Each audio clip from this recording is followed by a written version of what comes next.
There's a person in your life you gave everything to: your time, your money, your energy, maybe even your silence, just so they could win.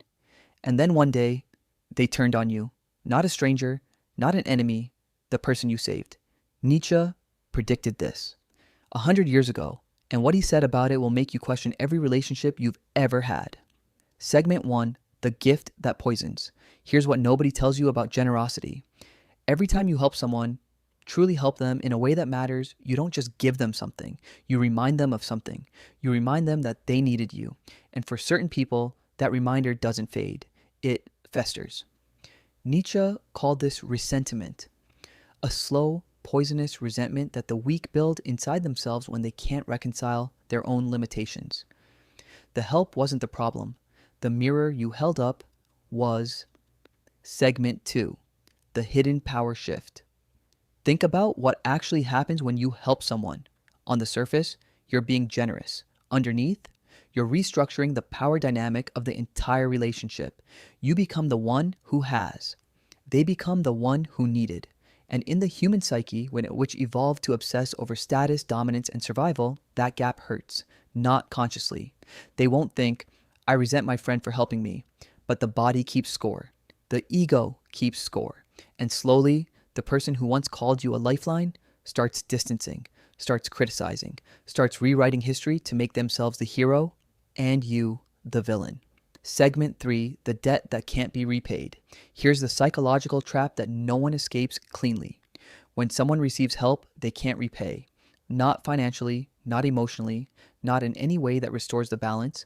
They are left with a debt. And humans were not built to sit comfortably in debt. So what do?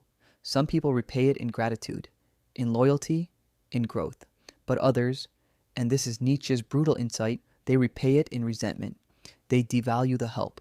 They convince themselves you had ulterior motives. They tell themselves the help wasn't even that significant. Because if the help wasn't real, the debt disappears. And if the debt disappears, they can feel powerful again. Segment 4: The Mirror Effect.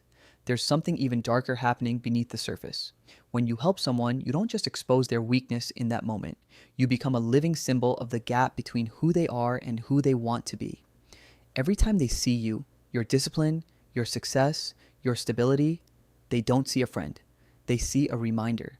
Nietzsche wrote that the man who cannot rise above will always find a reason to pull others down. Not because they are evil, because it is easier. Criticism is cheaper than growth. Envy is faster than effort. And betrayal, that's the quickest way to silence the mirror. Segment 5: What Nietzsche actually said to do. So should you stop helping? No, but you need to understand why you're helping and how. Nietzsche wasn't cynical about generosity. He was surgical about it. He believed in giving from strength, not from a need to be needed. The moment your help is driven by ego, by a desire to be seen as the savior, you have already corrupted the exchange. True generosity doesn't create a pedestal. It creates capacity. You don't fish for someone forever. You teach them how to fish and then you step back. Because keeping someone dependent on you isn't kindness. It's control, even if it's unconscious. Segment 6: The 5 Rules of Giving Without Losing. If you want to protect yourself and your relationships, here are 5 principles to live by. 1. Help because it aligns with your values, not to earn love. 2. Give without keeping a mental ledger. The moment you start counting, you've already poisoned it. 3. Never remind someone of what you did for them. That single move converts a gift into a debt and a friend into an enemy. 4. Encourage people toward independence, not attachment to you. 5. Know the difference between someone going through a hard season and someone who has made helplessness their identity. The first deserves your energy, the second will consume it. Close. The final truth. Here is the final truth.